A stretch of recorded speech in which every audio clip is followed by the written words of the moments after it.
Hello BookTube! Welcome to Lizzie Faye Loves Books. I'm Elizabeth, and today I want to share with you what I've read for the first half of March Mystery Madness and the Readorama Readathon. I've stuck pretty close to my TBR for both. I have read a few extra books, and I did say at the end of my March Mystery Madness TBR that I was going to go ahead and finish reading the Sunshine State books. So that took up the majority of my reading time during the first week of March. And of course that was before the Readorama started. So let me quickly show you those books, and then I will be doing a separate video for each one of these books. These 5 books are all middle grade books, and they are all Sunshine State Young Reader Award finalists for the 2016-2017 school year. And I am happy to say now that I have read all 15 of them, and 5 of them I read this month.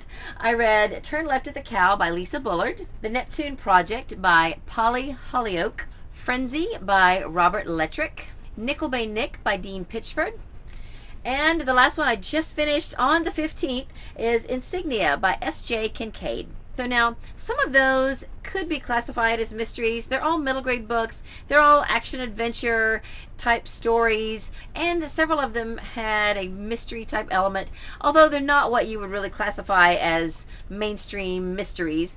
But it's okay. I'm really excited that I got those read. And my daughter's book bowl was March the 8th, and we had a great time. Her team came in second, and I'm really happy about that. She ended up reading, I think, 11 out of the 15 books, and I'm really happy about that too. So now, for my March Mystery Madness TBR, the very first book I started, I actually haven't quite finished yet. This is On What Grounds by Cleo Coyle, and this is the first in the Coffee House Mystery series. This wasn't on my original TBR, but I have it on audio through Hoopla, which is through the library, and it just happened to be the first mystery that I started, and I am now probably 2/3 done with it, and I should finish this up within the next couple of days. And as far as the challenges go, this would actually meet a couple of the challenges, although like I said, it wasn't on my original TBR, so I'm not at this point counting it for any of the challenges, but if I don't finish everything else, then of course I will. Now this one meets the Kid or Teen Detective Challenge. This is The Sweetness at the Bottom of the Pie by Alan Bradley. This is a Flavia DeLuce mystery, and I have read this before, or at least listened to it on audio before, and I didn't remember anything about it. It's been a few years. I have since then heard people raving about it, and I thought, wow, I don't even remember what it was about, really. And so I decided to get it again, and I think why I didn't remember much about it is that it's kind of complicated, and in the midst of all of the action, the backstory is kind of intermingled, and Flavia is very intelligent, and she sort of goes off on tangents about chemistry, so you can get lost in this really quickly if you're not paying attention. So I had this on CD from the library, and I listened to, I think, the first 2 discs 2 times until I really got grounded in what was happening, and then a little of it kind of started coming back to me, but I couldn't have told you for the world how it ended. I really could not remember anything. So now I think I could go on and continue with the series because it was really good. I just had to really pay close attention. And if you don't know about this book, this is set in 1950s, I believe, in England, and it's about a young girl. I think she's 11 or 12, and she's very interested in chemistry. She's super smart. She finds a man dying in her family's garden. He dies there while she's with him, and she starts to solve the mystery of how he died. She at first thinks that her father possibly did it because she had heard them arguing the night before, and so she sets out to try to clear him. Even though she thinks he may be guilty, she doesn't want him to be convicted for it. She's trying to figure out this mystery, and she's really fun, and just super smart. So this is really a very intelligent book, and the interesting thing about it, most books that have a child as the main protagonist are considered books for children. This, I believe, is considered a book for adults, but it has a young protagonist, so that makes it kind of unique. I would recommend giving it a try if it sounds like something that interests you. Another book that's for one of my March Mystery Madness challenges, as well as one of the Readorama challenges, is The Good Husband of Zebra Drive by Alexander McCall Smith.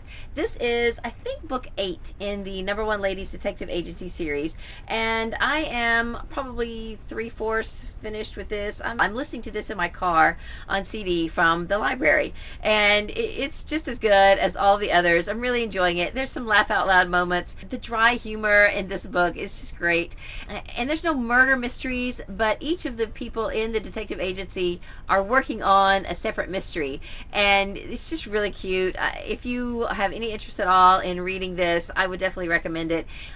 For March Mystery Madness, this is working for my diversity challenge. This is set in Africa, and the main character is an African woman.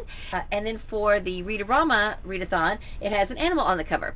And I think I'm on the next to last disc right now, and I'm about halfway through that one. So I should finish this one up Friday. I'm filming this on Thursday night, and I should be able to finish this on Friday. On the evening of the 15th, I wanted to sneak in one more book, so I read Encyclopedia Brown and the Case of the Secret Pitch. This is the second book in the Encyclopedia Brown series. I read the first one last year for March Mystery Madness, and for this year I'm using this as my classic mystery because it is over 50 years old. And for the Readorama, I'm counting the E in Encyclopedia, even though it's a nickname, because my name is Elizabeth, and so I am sharing an initial with Encyclopedia Brown, and so this counts for that challenge for Readorama. I don't know how I would have felt about this series if I had read them when I was the age that it's meant for. Each chapter in Encyclopedia Brown is its own little case to solve, and Encyclopedia Brown is usually presented with the case, and then he just thinks it out and solves it, and basically says at the end of that chapter,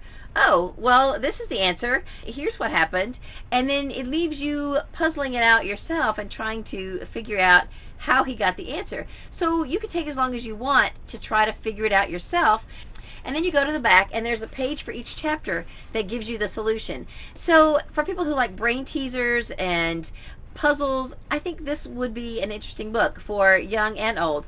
And I have to admit, some of them I can figure out and some of them I can't. They really make you think. So this was a fun experience to read, but it's not something that would hold my interest for a very long time. I'm glad there's only 10 little short chapters. It's just about 100-page book, and that's about right, because it's not something I would want more of, but I can certainly sit and read this much and enjoy it. And then earlier in the week, I had to work a double shift. I was scheduled to work my theme park job on Tuesday evening, just like a half of a shift, and then I got called in to come and work the full 8 hours before that. So I had basically a shift and a half, and I took this with me and I was able to read it in its entirety. It's about a 200-page book. This book was just released in November of last year, and it was totally off my radar. I didn't even know it was coming out, and up to this point I was caught up with the Hannah Swensen Baking Mystery series. Well, February is usually when a new one comes out, so I was all set for February, and Banana Cream Pie Murder has just come out, and then I found out that I had missed one. This little short novella came out right before Christmas, and I missed it. So I had to read this one first before going on to the next one, and it was great. I enjoyed it. This one starts out in the present time with where Hannah is in her personal life, and she has a new husband, and she sits down to dinner with him, and she starts telling him about the previous Christmas and what happened. So it sort of fills in the blanks of what happened the previous Christmas when there wasn't a Christmas book. And so I enjoyed it. It was good. It was nice and short, and it was fun to read. I enjoyed the mystery. I enjoyed seeing what the characters were doing. Now, if you haven't read any of this series, just be warned that this really doesn't give you any backstory of all the characters. You really kind of need to be familiar with the series in order to get the full experience from this book. However, I don't think it's really necessary to know all of their backstories to just enjoy the mystery. So really it could be read by anyone who just wants a Christmas themed mystery, but I think you will get the most out of it if you're already a fan of the series. Alright, so that is what I have finished so far for the first half of March. So while editing this video, I realized that the camera cut off before I did my sign off.